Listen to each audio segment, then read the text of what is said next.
You may have founded this company, Margaret, but it's time you stop talking and let the people who understand the future handle it. My own son said that into a microphone, in a ballroom I paid for, under a banner that still carried my late husband's name in gold letters. I didn't interrupt him. I didn't even blink. I let him finish. The chandelier above us cast a warm glow over white tablecloths and crystal glasses, over donors and board members who had known me for over 30 years. Yet in that moment, they watched me the way people watch a relic in a museum. Interesting, but irrelevant. I folded my napkin carefully across my lap and listened as Daniel continued outlining his vision, a word he repeated 3 times, as if repetition could turn ambition into authority. Lauren stood beside him in a tailored navy dress, one hand resting lightly on his arm, nodding at the right moments, smiling at the right people. Every time I inhaled to speak, she leaned toward the microphone first. What Daniel means, she would say smoothly, as if translating for someone hard of hearing. I have excellent hearing. I built Whitmore Industrial Supply from a 900-square-foot warehouse on the edge of Columbus, Ohio, with a second-hand desk and a single delivery truck that stalled every winter. I remember measuring floor space with a tape measure from Home Depot, calculating inventory on yellow legal pads at the kitchen table after Thomas went to bed. Back then, no one spoke over me. They waited for my decision. Tonight was our 40th anniversary gala. For decades in business, for decades of payrolls met on time, of contracts negotiated, of risks taken when interest rates were high and competitors were ruthless. I wore a simple black gown and the pearl necklace Thomas gave me on our 25th anniversary. It rested against my collarbone like a quiet reminder. The program listed Daniel as acting president. It listed me as founder emeritus. Emeritus, a polite word for ornamental. As Daniel spoke about restructuring, about transitioning majority control in the near future, I noticed the subtle glances around the room. Some sympathetic, some calculating, not one surprised. This had been discussed before tonight, just not with me. I traced the rim of my water glass with one finger and felt something settle inside my chest. Not anger, not humiliation, clarity. I thought about the documents in my safe deposit box at First National Bank, about the clauses Thomas insisted we include after watching another family tear itself apart over succession. Never assume loyalty survives money, he used to say. I had assumed differently with my own child. That was my mistake. Lauren laughed lightly at one of Daniel's jokes about modernizing old systems, and a few people joined in. I caught the eye of Harold Bennett, our senior accountant for 22 years. He looked down at his plate. He knew. Of course he knew. Everyone at that head table knew except the woman who had signed their first paychecks. When Daniel finally paused for applause, it came, measured, polite. He turned toward me with a smile that did not reach his eyes. Mom, would you like to add anything? The microphone hovered between us, an afterthought. I stood slowly, smoothing the fabric of my dress. I could feel every gaze in the room. I looked at my son, at the boy I once held through fevers, whose college tuition I paid in full, whose first failed business idea I quietly financed so he would not lose face. I leaned toward the microphone. Then I stepped back. No, I said calmly. You've said quite enough. And I sat down. I let them believe my silence meant surrender. I let them think the story of Whitmore Industrial Supply was entering its final chapter with me as a footnote. They kept talking after that, about growth, about expansion, about the future. I let them finish. Because the one thing they had forgotten, in all their careful planning, was that the future of this company was never decided by whoever spoke the loudest in a ballroom. It was decided on paper, and the ink was still mine. The applause faded into the low hum of conversation and the clinking of silverware against china, and I remained seated while Daniel moved through the ballroom, shaking hands, as if he had already inherited something that was never formally given to him. Lauren followed half a step behind, her posture straight, her smile precise, her eyes scanning faces for approval. I watched the donors lean in closer to them than they ever leaned toward me tonight. It was not hostility. It was momentum. People are drawn to whoever appears to be rising. I finished my sparkling water and placed the glass exactly where it had been before. I had learned long ago that when a room shifts, you do not chase it. You let it reveal itself. A few board members approached my table with polite expressions. Margaret, what an incredible legacy, one of them said. emphasizing the last word as if it belonged in the past tense. I nodded. Legacy. Another elegant synonym for finished. I thanked them for coming, asked about their families, their grandchildren, their recent vacations to Florida or Arizona. I kept my tone warm. I did not correct a single assumption. Across the room, Daniel laughed too loudly at something Lauren whispered to him. I could see the flush in his cheeks, the adrenaline of public affirmation. He had always loved being applauded. When he was 10 years old and scored his first goal in Little League, he searched the bleachers until he found me. He needed to know I was watching. Tonight, he did not look for me once. That was new. When the dessert plates were cleared and the final speeches concluded, I rose quietly and walked toward the exit. Harold Bennett caught up with me near the coat check. Mrs. Whitmore, he said softly, his voice carrying the weight of 2 decades of shared spreadsheets and audited statements. I looked at him. He hesitated, then lowered his voice further. There have been discussions. Drafts. Nothing finalized. I held his gaze. Of course there have, I replied. I did not ask for details. If there were drafts, I would see them soon enough. Harold nodded, almost imperceptibly, and stepped back. Outside, the Ohio night air was cool, hovering around 50 degrees. I stood beneath the awning of the hotel and waited for my driver. The city lights reflected off the river in thin silver lines.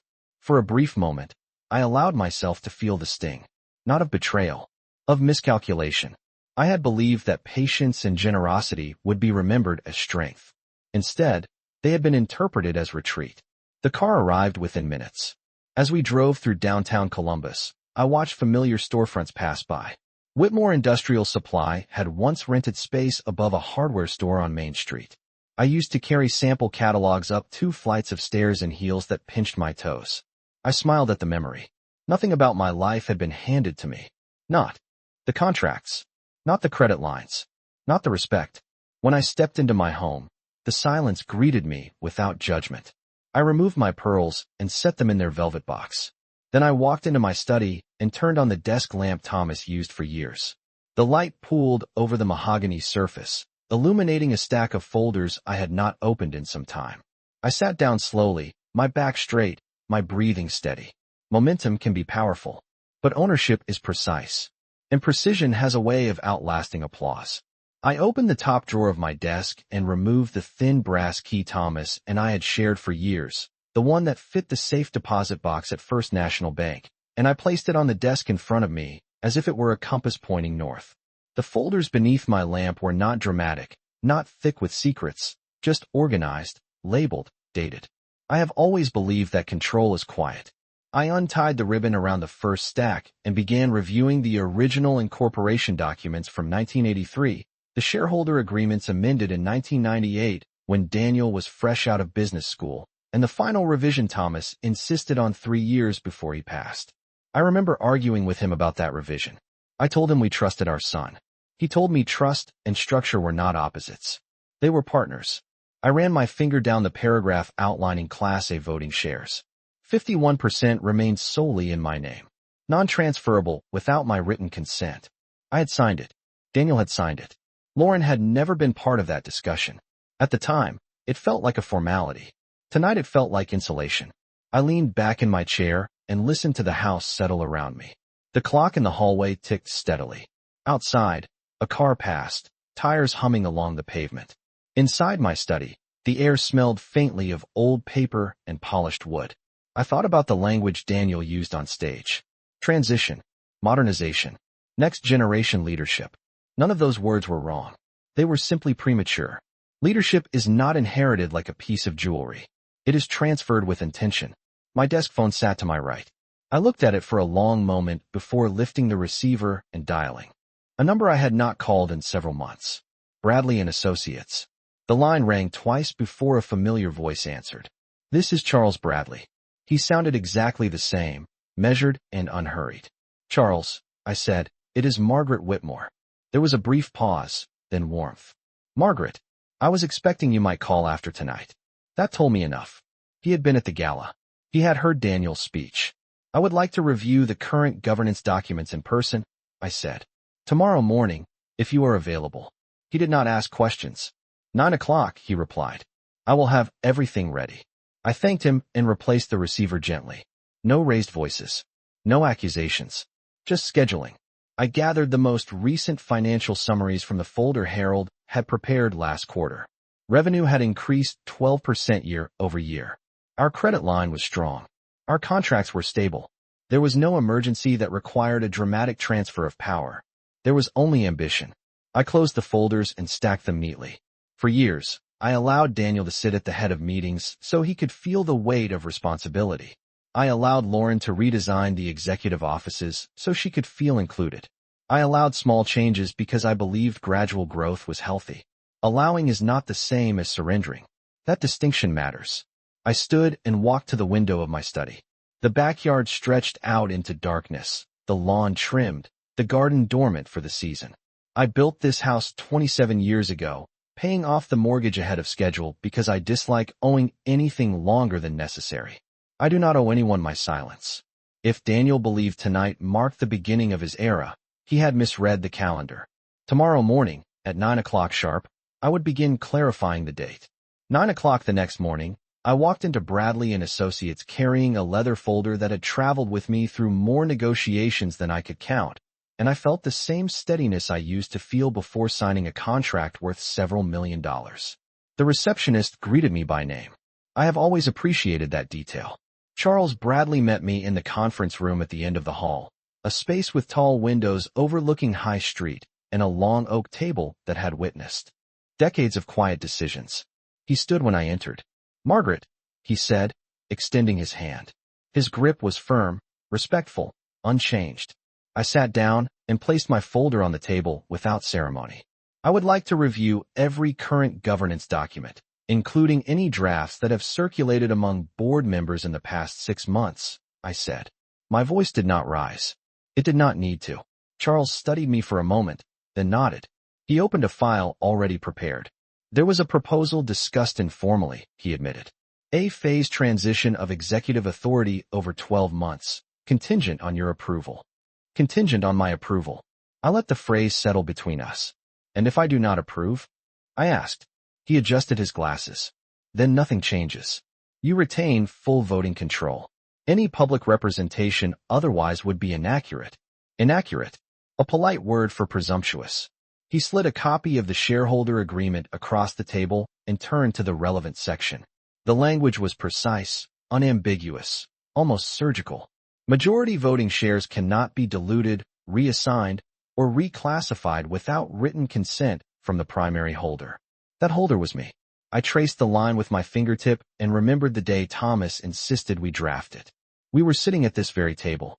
Daniel was in his early 20s, eager and patient.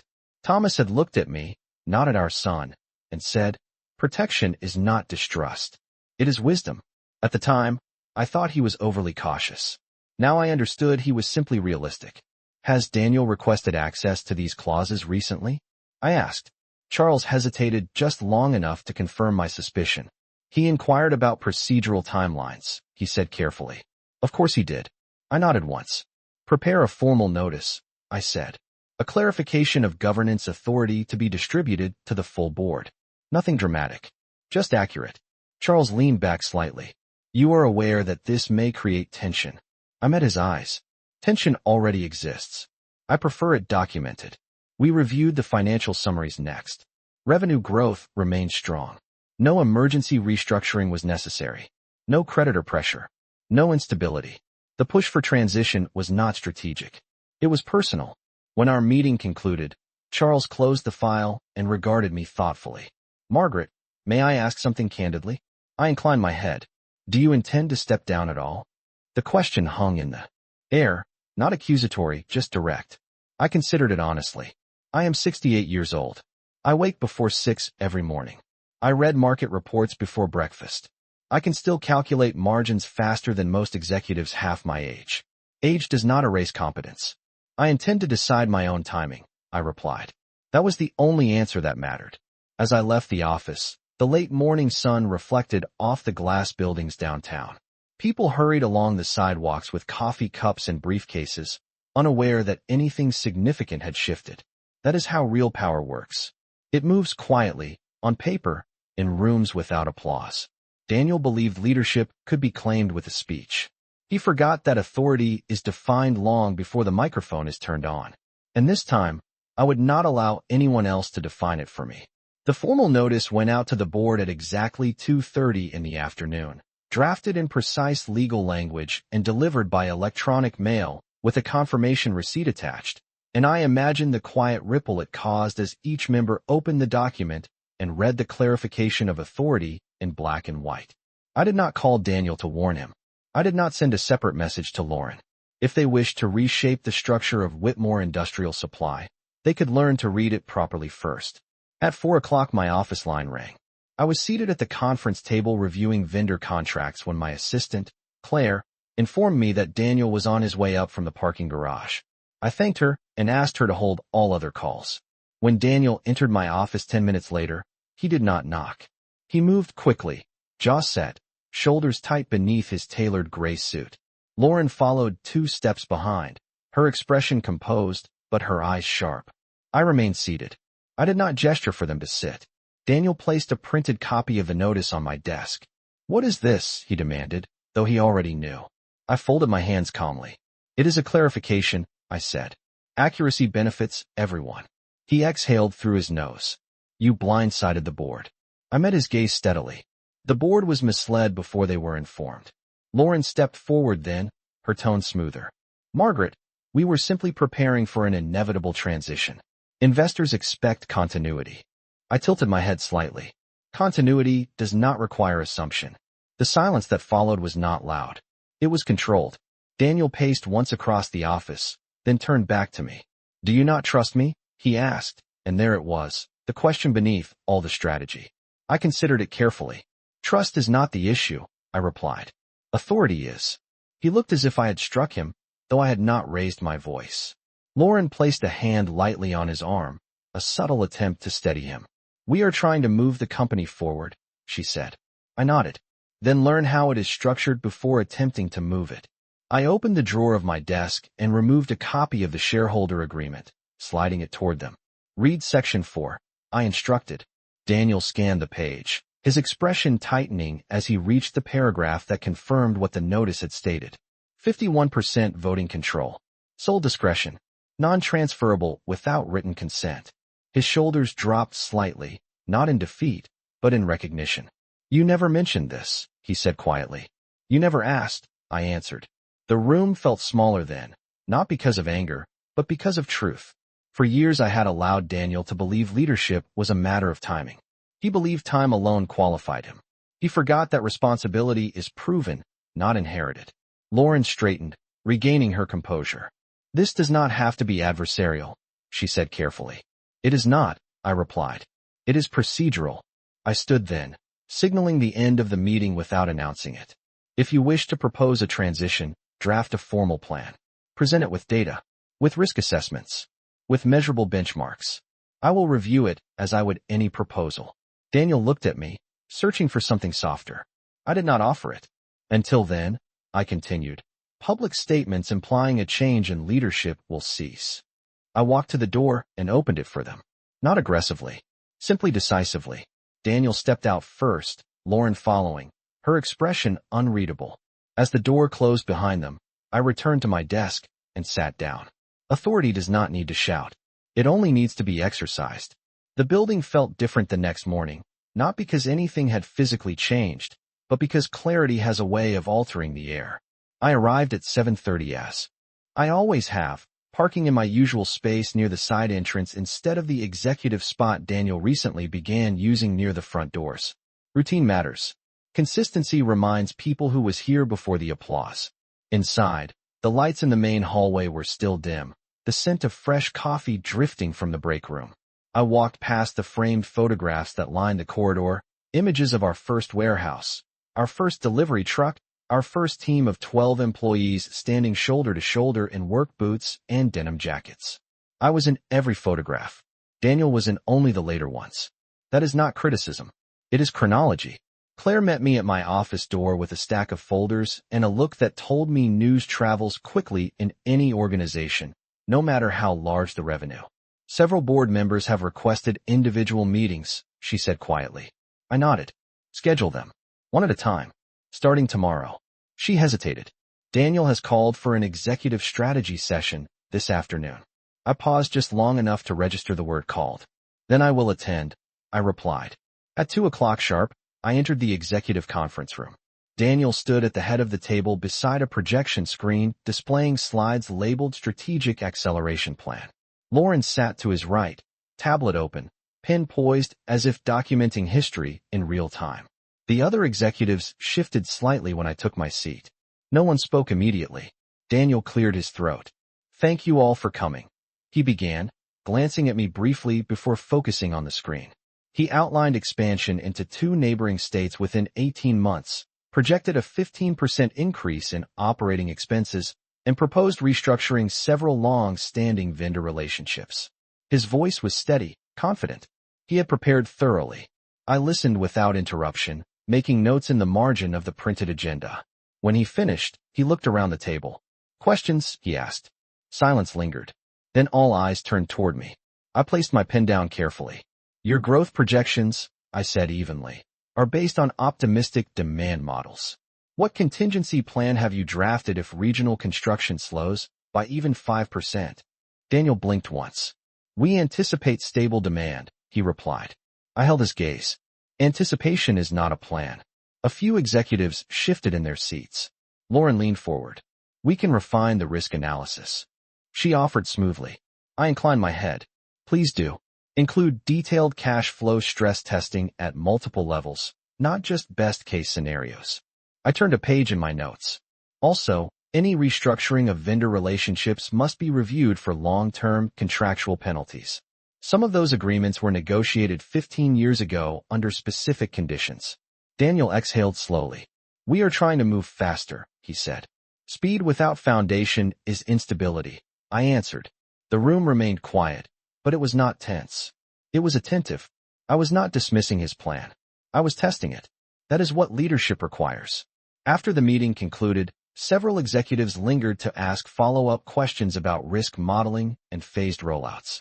They did not direct those questions to Daniel. They directed them to me, not out of disrespect for him, but out of habit formed over decades. Authority is not a title. It is a pattern people rely on. As I returned to my office, I understood something clearly. This was no longer about a public speech or a legal notice. It was about competence measured in details. If Daniel wished to lead, he would need to demonstrate more than enthusiasm.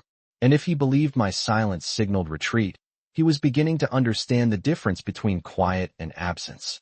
By the end of that week, the building had settled into a new rhythm, one that felt almost imperceptible to anyone who was not paying attention. But I have spent 4 decades paying attention to shifts that others overlook. Daniel had stopped using the executive parking space at the front entrance. He began arriving earlier, sometimes just minutes before I did, as if proximity to my schedule might restore balance. Lauren remained composed, greeting department heads with her usual polished confidence, but I noticed she had begun asking more questions in meetings instead of making declarations. That is the thing about correction. It does not require humiliation. It requires exposure to structure. On Friday morning, I requested a full operational review from each division head, not as a challenge to Daniel, but as a standard practice I had not enforced in over a year. Reports were due within 72 hours. Clear metrics. Revenue per square foot in each warehouse. Inventory turnover ratios. Client retention percentages across the last 8 quarters. No one objected. They simply went to work. When the reports arrived, stacked neatly on my conference table, I invited Daniel to review them with me. He entered my office cautiously this time, knocking before stepping inside. That detail did not go unnoticed. I gestured toward the chair across from me. Sit, I said calmly. We spent 3 hours examining data line by line. I did not rush him. I asked questions he could not answer immediately, not to embarrass him, to educate him. Why did our Cincinnati branch experience a 3% dip in repeat orders last quarter? I asked. He scanned the page, brow furrowed. Supply chain delays? He guessed. I shook my head slightly. Incorrect invoicing adjustments after a software update. We resolved it within 6 weeks. That is why you read beyond the summary. He nodded slowly. Later, when we reviewed projected expansion costs, he paused longer before speaking. If interest rates increase by 1%, Our margin compresses significantly, he said thoughtfully. I allowed myself the smallest nod of approval. Growth without comprehension is vanity. Growth with analysis is leadership. Around noon, Lauren entered with coffee for both of us. She placed the cups on the desk without interrupting the conversation. Her eyes moved between the spreadsheets and Daniel's notes. This is thorough, she said quietly. I met her gaze. It must be. She did not argue. By late afternoon, Daniel leaned back in his chair, exhaustion evident but tempered by something else. Perspective. I underestimated the operational depth, he admitted. It was the first unguarded sentence he had offered all week. I folded my hands. Enthusiasm is valuable, I said. But depth sustains companies through decades, not headlines. He looked at me then not as a rival, not as an obstacle, but as the architect of something he had only recently begun to understand. The tension that once filled the space between us had not disappeared, but it had changed shape. It was no longer defiance. It was recalibration. As he gathered his notes to leave, he paused at the door. I did not mean to push you aside, he said, voice lower now. I considered his words carefully. Intent does not erase impact, but acknowledgement is a beginning. Leadership is not taken, I replied evenly. It is earned and then entrusted. He nodded once and stepped out. When the door closed, I returned to the reports on my desk. Control had never been about dominance. It had always been about stewardship. And stewardship demands patience, not applause. The following Monday, I called for a full board meeting, not to reprimand anyone, not to dramatize what had already been clarified, but to establish direction in a room where assumptions had grown too comfortable. The conference room filled slowly, leather chairs sliding against polished floors, quiet greetings exchanged over coffee poured into white porcelain cups. Daniel sat to my right this time, not at the head of the table. Lauren chose a seat beside him, tablet closed, hands folded neatly in front of her. When everyone settled, I did not begin with correction. I began with numbers. I reviewed our quarterly performance, our long-term contracts, our debt-to-equity ratio, our market position across Ohio and neighboring states. I spoke steadily, without slides, without theatrical pauses. Facts do not require embellishment. When I finished, I placed both hands flat on the table. Whitmore Industrial Supply is stable, I said. Growth is possible. Expansion is possible. Transition is possible. But each must occur in order. No one interrupted. I continued. Effective immediately, any proposal for structural change will follow a formal review process requiring documented risk analysis, capital impact projections, and unanimous executive discussion before presentation to the board. I let the words settle. This was not punishment. It was framework. Daniel nodded slightly beside me. He had seen the operational depth firsthand. He understood what unchecked acceleration could cost.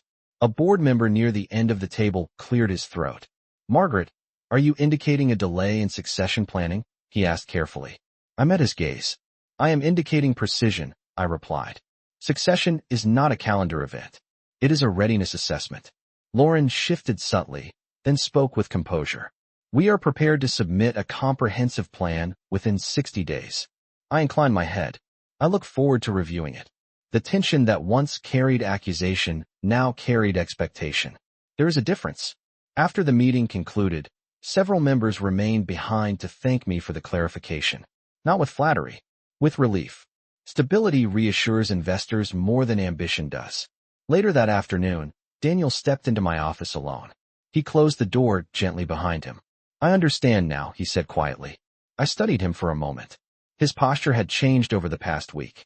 Less performance, more reflection. Understanding is a beginning. I replied. He nodded. I want to earn this properly. The statement was simple, but it was the first time he had framed leadership as something earned rather than assumed. I felt a shift then, subtle but significant. Not surrender, not defeat, maturity. Then we proceed methodically, I said. You will lead the risk modeling team for the next quarter. Present your findings personally. Detail every vulnerability, every contingency. He agreed without hesitation. As he left, Lauren passed him in the hallway. Their conversation was quiet, serious, no longer rehearsed for an audience. I returned to my desk and looked out at the warehouse yard beyond the office windows. Forklifts moved steadily between loading docks. Trucks departed on schedule. Employees followed processes that had been refined over decades. Systems endure because they are built carefully. That evening, as I locked my office and walked through the corridor lined with framed photographs, I paused at the earliest one again. 12 employees. One warehouse. A woman standing at the center who refused to be overlooked. I have never needed to raise my voice to be heard. I only needed to ensure that when I finally spoke, the structure behind my words was unshakable. 60 days passed more quickly than I expected, not because time accelerated, but because purpose sharpens attention. Daniel delivered the comprehensive expansion proposal exactly as requested, complete with multi-level risk modeling, contingency cash flow projections, and conservative demand estimates that accounted for regional construction slowdowns of up to 8%. He stood at the head of the conference table during the presentation, but this time he did not perform. He explained. He referenced data sources. He acknowledged uncertainties without defensiveness. When board members challenged specific assumptions, he answered with documentation instead of ambition. I watched him carefully, not as a rival, not even as a mother in that moment, but as the majority shareholder responsible for stewardship. Lauren contributed where appropriate, outlining operational adjustments in clear, practical terms. She no longer leaned forward to speak over anyone. She waited. That detail mattered more than most people would understand. When the presentation concluded, I asked a series of final questions regarding capital reserves, vendor renegotiation timelines, and phased geographic rollout. Daniel answered each one with measured clarity. There were still risks. There are always risks. But for the first time, I saw not urgency, but readiness forming. After the board excused itself for a brief deliberation, I remained seated, hands folded, gaze steady on the window overlooking the warehouse yard. Forklifts moved in precise patterns. Trucks departed on schedule. Systems functioning as designed. When the board returned, their recommendation was unanimous. The expansion would proceed under a phased structure, with Daniel appointed Chief Operating Officer effective immediately, reporting directly to me as Chief Executive Officer. Full executive transition would be evaluated after 12 consecutive months of performance benchmarks met without exception. I nodded once. No applause followed. None was necessary. After the meeting adjourned, Daniel approached me privately. His expression carried neither triumph nor resentment. Only understanding. Thank you for not removing me, he said quietly. I considered his words. Removal had never been my objective. Correction had been. Leadership is proven in restraint as much as in ambition, I replied. He nodded. Lauren joined us moments later. We will not move ahead of structure again, she said evenly. I met her eyes and saw something different there. Not calculation. Respect. Late that afternoon, I walked alone through the original warehouse section that still operates alongside our newer facilities. The concrete floors were worn smooth from decades of use. The air carried the familiar scent of metal shelving and cardboard packaging. I ran my hand along one of the first storage racks we ever installed. It is still sturdy, still aligned, built correctly the first time. When I stepped outside into the cool Ohio air, the sky was streaked with pale evening light. I thought about that night in the ballroom when my voice was nearly dismissed as ornamental. I had not raised it. I had not demanded acknowledgement. I allowed the room to reveal itself. Silence can expose what noise conceals. Authority does not disappear when others attempt to step ahead of it. It waits. It documents. It evaluates. And when it finally speaks, it does so with foundation beneath every word. I did not need to prove my place in the company I built. I only needed to remind them how it was built in the first place. And from that point forward, no one in that room mistook quiet for weakness again.